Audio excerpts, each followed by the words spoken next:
Hello दोस्तों, आप सभी का स्वागत है आपका परिवार हिमांशु पाठशाला में। आज हम बात करने वाले हैं प्रैक्टिस सेट 9। इससे पहले हमने 8 प्रैक्टिस सेट करा दिया है, जो कि आप अगर अभी तक नहीं देखे हैं तो जाके ज़रूर देखें। ये रेलवे का प्रैक्टिस सेट है और इसका हमने प्लेलिस्ट बना दिया है। अगर आप अभी तक चैनल को सब्सक्राइब नहीं किए हैं तो चैनल को सब्सक्राइब कर ले। चलिए आज का क्लास हम स्टार्ट करते हैं। आज का पहला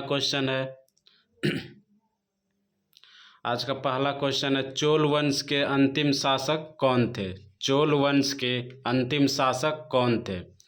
ऑप्शन ए राजा राज चोल द्वितीय, राजेंद्र चोल तृतीय, विजयालय चोल, कुलोत्तुंग चोल तृतीय।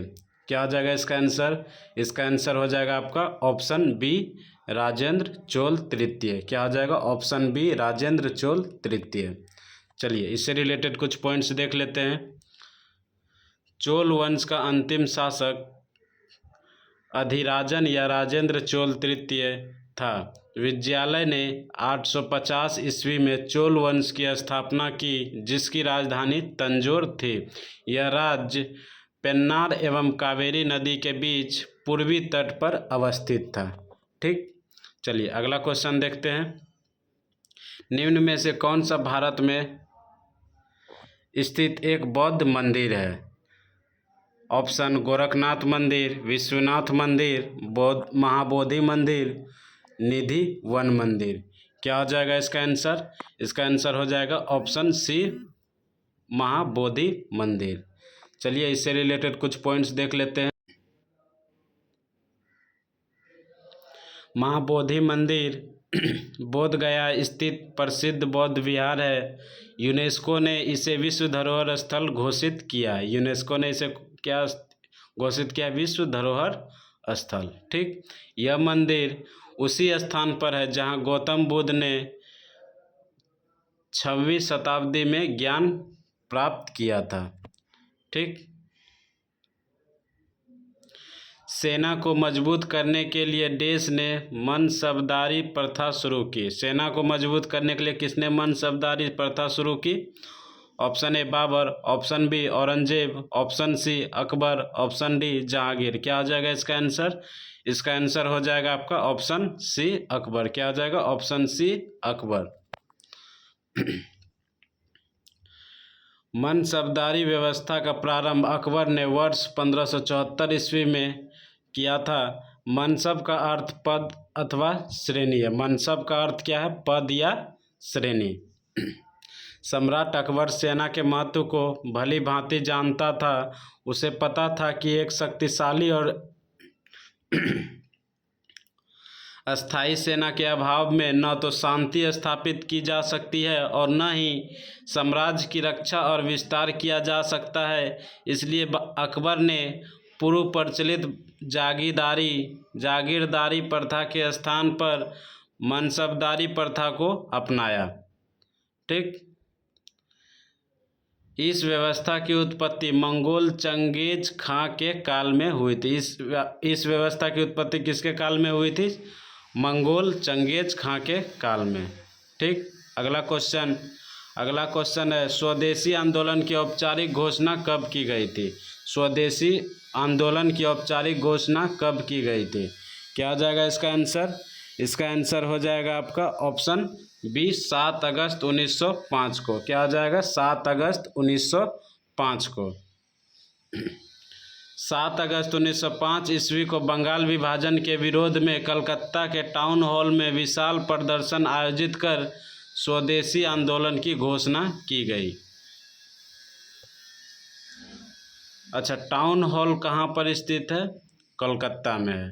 ठीक, और यह स्वदेशी आंदोलन जो घोषित किया गया था वो कौन से हॉल में किया गया था? टाउन हॉल में।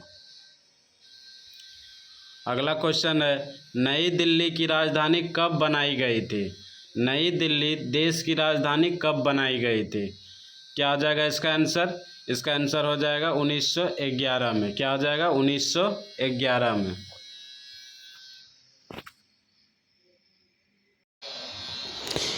इसका पॉइंट्स देखते हैं। 12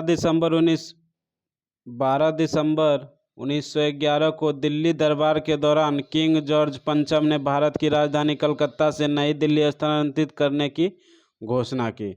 13 फरवरी 1931 ईस्वी को वायसराय लॉर्ड इरविन ने राजधानी के रूप में नई दिल्ली का उद्घाटन किया। किसने किया? लॉर्ड इरविन ने राजधानी के रूप में नई दिल्ली का उद्घाटन किया। कब? 13 फरवरी 1931 को। अगला क्वेश्चन है सीईसी का फुल फॉर्म। सीईसी का फुल फॉर्म क्या है? Option A chief election controller, option B central election commission, option C chief election commissioner, option D common election code. क्या हो जाएगा इसका answer? Chief election commissioner, option C. क्या हो जाएगा? Chief election commissioner. सीईसी का full form chief election commissioner. इसका हिंदी क्या होता है? मुख्य चुनाव आयुक्त। सीईसी का हिंदी क्या होता है? यानी कि चीफ इलेक्शन कमिश्नर का हिंदी क्या होता है? मुख्य चुनाव आयुक्त। भारतीय चुनाव आयोग का कार्य भारत में स्वतंत्र एवं निष्पक्ष रूप से राष्ट्र और राज्य का चुनाव कराना होता है। इनकी नियुक्ति राष्ट्रपति करता है। ज्ञानेश कुमार वर्तमान में भारत के मुख्य निर्वाचन आयुक्त हैं। अभी वर्तमान में मुख्य चुनाव आयुक्त कौन है? ज्ञानेश कुमार। नोटा के विकल्प को कब भारतीय मतदान प्रणाली के हिस्से के रूप में शामिल किया गया था? नोटा के विकल्प को भारतीय मतदान प्रणाली के हिस्से में कब शामिल किया गया था? क्या हो जाएगा इसका आंसर? इसका आंसर हो जाएगा 2013, ऑप्शन बी। क्या हो जाएगा? 2013, ऑप्शन बी। नोटा का फुल फॉर्म है none of the above. NOTA का फुल फॉर्म है none of the above. NOTA का उपयोग भारतीय मतदान प्रणाली में पहली बार भारत में 2013 में छत्तीसगढ़, मध्य प्रदेश, राजस्थान, मिजोरम व दिल्ली के विधानसभा चुनाव में किया गया था। स्थानीय चुनाव में मतदाताओं का नोटा का विकल्प देने वाला छत्तीसगढ़ भारत का पहला राज्य है। चुनाव में मतदाताओं को नोटा का विकल्प देने वाला छत्तीसगढ़ क्या है? पहला राज्य भारत का। ठीक। अगला क्वेश्चन है परमादेश रीट क्या होती है? परमादेश रीट क्या होती है? क्या हो जाएगा इसका आंसर? ऑप्शन बी किसी सरकारी निकाय से उसके कर्तव्यों का पालन कराना। किसी सरकारी निकाय से उसके कर्तव्यों का पालन कराना।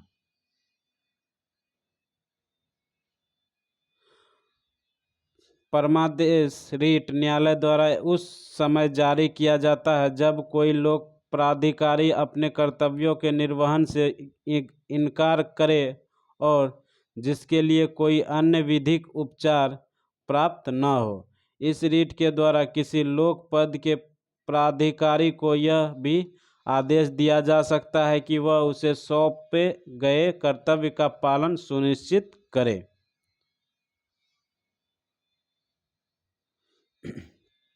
भारत में सर्वोच्च न्यायालय संविधान के अनुच्छेद 32 और उच्च न्यायालय अनुच्छेद 226 के तहत विशेषाधिकार संबंधी रीट जारी कर सकते हैं। ठीक। अगला क्वेश्चन देखते हैं। अगला क्वेश्चन है भारत बांग्लादेश भूमि सीमा समझौते के संशोधित संस्करण को दोनों देशों द्वारा भारतीय संविधान के किस संशोधन के तहत अंगीकृत किया गया था? भारत बांग्लादेश भूमि सीमा समझौता के संशोधित संस्करण को दोनों देशों द्वारा भारतीय संविधान के किस संशोधन के तहत अंगीकृत किया गया था? क्या जगह इसका आंसर? ऑप्शन बी 100वां संवैधानिक संशोधन विधेयक 2015 के द्वारा। ठीक। 1 अगस्त 2015 को भारत और बांग्लादेश के बीच हुई भू सीमा संधि के लिए 100वां संविधान संशोधन अधिनियम लागू हुआ। इसके तहत दोनों देशों ने आपसी सहमति से कुछ भूभागों का आदान प्रदान किया। 99वें संविधान संशोधन 2014 द्वारा राष्ट्रीय न्यायिक नियुक्ति आयोग की स्थापना तथा 101वें संविधान संशोधन द्वारा वस्तु एवं सेवा कर लागू किया गया। ठीक। जीएसटी का फुल फॉर्म क्या होता है? ग्रोस डोमेस्टिक प्रोडक्ट, सकल घरेलू उत्पाद। जीएसटी का फुल फॉर्म क्या होता है? ग्रोस ए सॉरी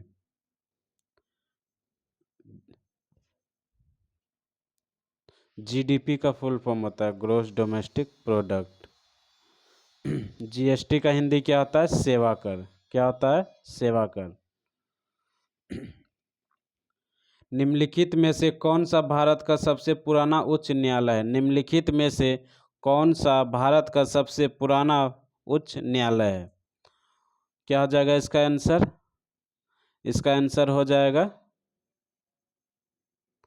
कलकत्ता उच्च न्यायालय। क्या हो जाएगा? कलकत्ता उच्च न्यायालय। भारत का सबसे पुराना उच्च न्यायालय कौन सा है? कलकत्ता उच्च न्यायालय। भारत का सबसे पुराना उच्च न्यायालय कलकत्ता उच्च न्यायालय है। इसकी स्थापना 1 जुलाई 1862 को उच्च न्यायालय अधिनियम 1861 के अंतर्गत हुई थी। इसी अधिनियम के अंतर्गत 14 अगस्त 1862 ईस्वी को बम्बई हाईकोर्ट तथा 15 अगस्त 1862 ईस्वी को मद्रास हाईकोर्ट की स्थापना हुई। अगर पूछेगा बम्बई हाईकोर्ट की स्थापना कब हुई थी? 14 अगस्त 1862 में।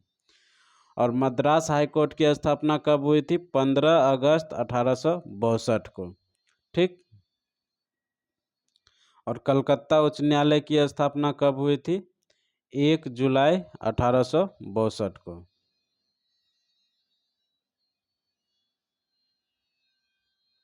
रेशम उत्पादन की उत्पत्ति कहाँ हुई थी? रेशम उत्पादन की उत्पत्ति कहाँ हुई थी? क्या हो जाएगा आंसर? चीन, ऑप्शन बी। ठीक।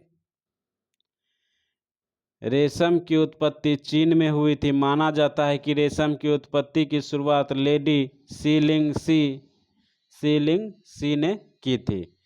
चीन विश्व का सबसे बड़ा रेशम उत्पादक राष्ट्र है। चीन जो है विश्व का सबसे बड़ा रेशम उत्पादक राष्ट्र है। ठीक।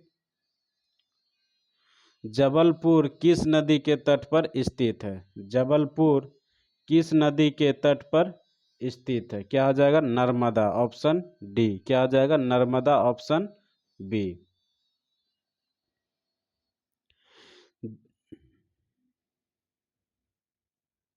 जबलपुर भारत के मध्य प्रदेश राज्य का एक शहर है। जबलपुर जो है वो भारत के मध्य प्रदेश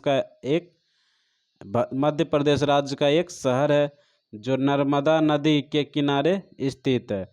यहाँ पर मध्य प्रदेश उच्च न्यायालय तथा राज्य विज्ञान संस्थान स्थित है। जबलपुर में ही नर्मदा नदी पर भेड़ा घाट तथा धुआंधार जल प्रपात स्थित है। जबलपुर में ही नर्मदा नदी पर क्या है? भेड़ा घाट तथा धुआंधार जल प्रपात स्थित है। ठीक। अगला क्वेश्चन है, गुजरात के अरुणाचल प्रदेश के समय में देश के समय का पश्च अंतराल है। गुजरात से अरुणाचल प्रदेश के समय में देश के समय का पश्च अंतराल है। क्या हो जाएगा इसका आंसर? 2 घंटा, ऑप्शन डी। क्या हो जाएगा? 2 घंटा, ऑप्शन डी। अरुणाचल प्रदेश का देशांतरीय विस्तार 91 डिग्री 30 मिनट पूर्व से 97 डिग्री 30 मिनट पूर्वी देशांतर के मध्य तथा गुजरात का देशांतरीय विस्तार 68 डिग्री 4 मिनट पूर्व से 74 डिग्री 4 मिनट पूर्व है, क्योंकि अरुणाचल प्रदेश और गुजरात क्रमशः भारत के पूर्व और पश्चिम में स्थित है। अरुणाचल प्रदेश और गुजरात भारत के पूर्व और पश्चिम में स्थित है। दोनों छोरों के मध्य देशांतरीय अंतर 97 डिग्री 30 मिनट से 97 degree 30 minute minus 68 degree 4 minute बराबर 29 डिग्री 26 मिनट है। यानी कि दोनों छोरों के मध्य देशांतरीय अंतर कितना है? 29 डिग्री 26 मिनट है। चूँकि प्रत्येक देशांतर के बीच 4 मिनट के समय का अंतर होता है। प्रत्येक देशांतर के बीच कितने मिनट के समय का अंतर होता है? 4 मिनट का अंतर होता है।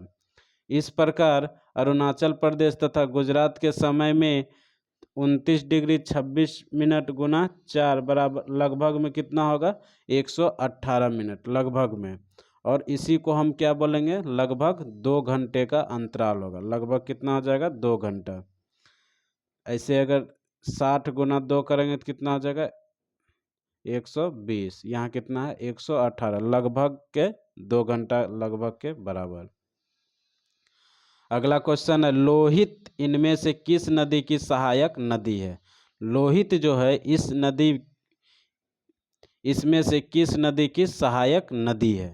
क्या आ जाएगा इसका आंसर ब्रह्मपुत्र। क्या आ जाएगा ब्रह्मपुत्र। ब्रह्मपुत्र की सहायक नदी लोहित ब्रह्मपुत्र की सहायक नदी है जो भारत के अरुणाचल एवं असम राज्य में बहती है।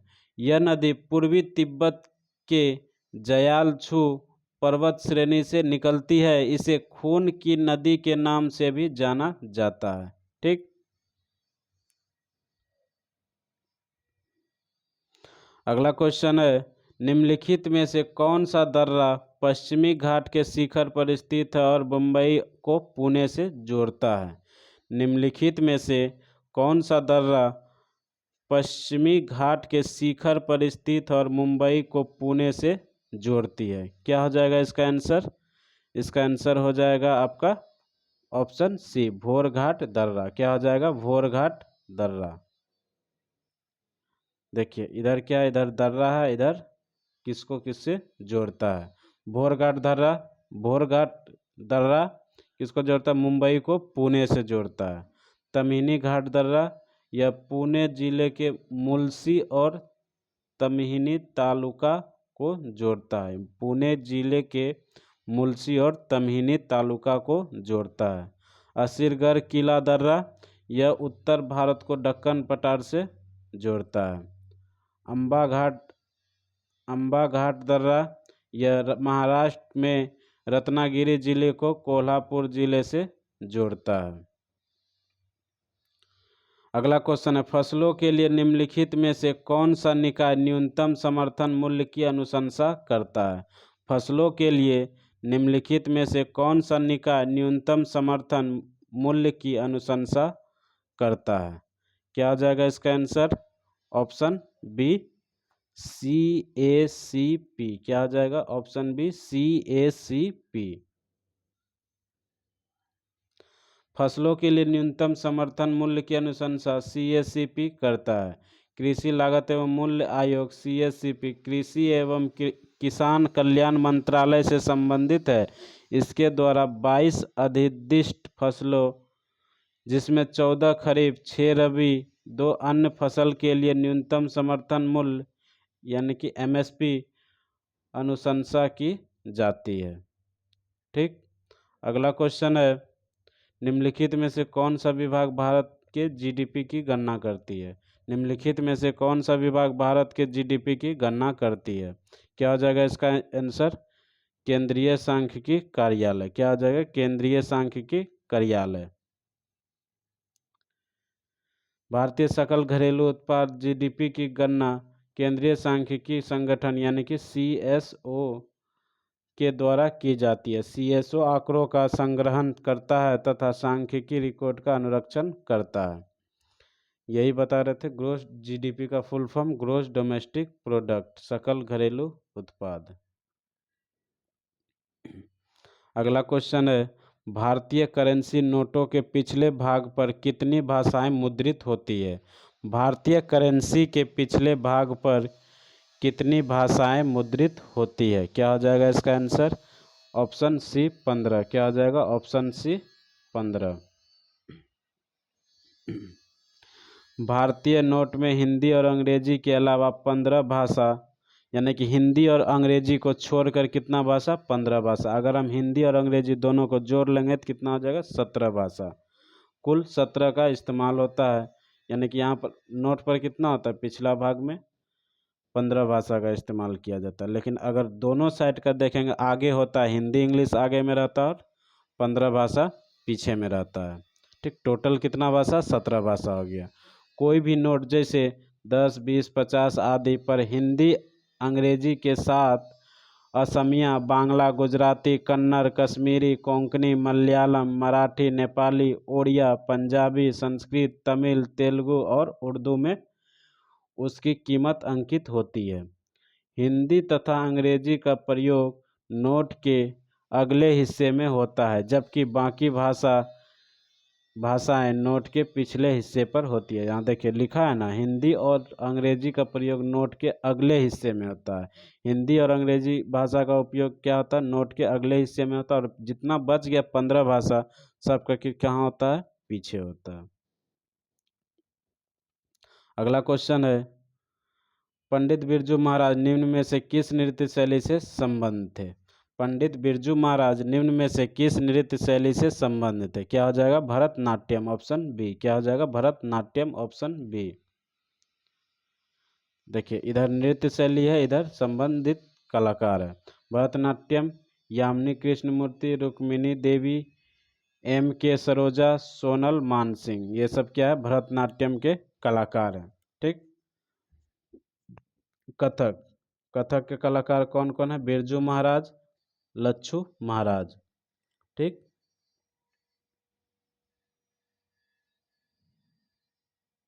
कथकली का कलाकार कौन कौन है, मृणालिनी, साराबाई और गोपीनाथ। मोहिनी अट्टम का कलाकार के कल्याणी अम्मा, सुनंदा नायर और पल्लवी कृष्ण। और भी है लेकिन इसमें हम पूरा नहीं लिए हैं। भारत में राष्ट्रीय विज्ञान दिवस कब मनाया जाता है? भारत में राष्ट्रीय विज्ञान दिवस कब मनाया जाता है? क्या हो जाएगा इसका आंसर, ऑप्शन डी 28 फरवरी। क्या हो जाएगा, ऑप्शन डी 28 फरवरी। चंद्रशेखर वेंकट रमन द्वारा रमन इफेक्ट की खोज करने की याद में 28 फरवरी को राष्ट्रीय विज्ञान दिवस मनाया जाता है।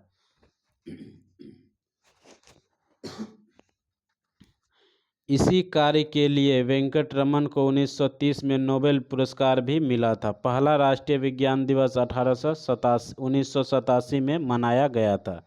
पहला राष्ट्रीय विज्ञान दिवस कब मनाया गया था, 1987 में मनाया गया था। अगला क्वेश्चन है, प्रतिष्ठित ग्रैमी पुरस्कार निम्नलिखित में से किस क्षेत्र में उत्कृष्टता हेतु प्रदान किया जाता है? प्रतिष्ठित ग्रैमी पुरस्कार निम्नलिखित में से किस क्षेत्र में उत्कृष्टता हेतु प्रदान किया जाता है? क्या हो जाएगा, संगीत, ऑप्शन बी।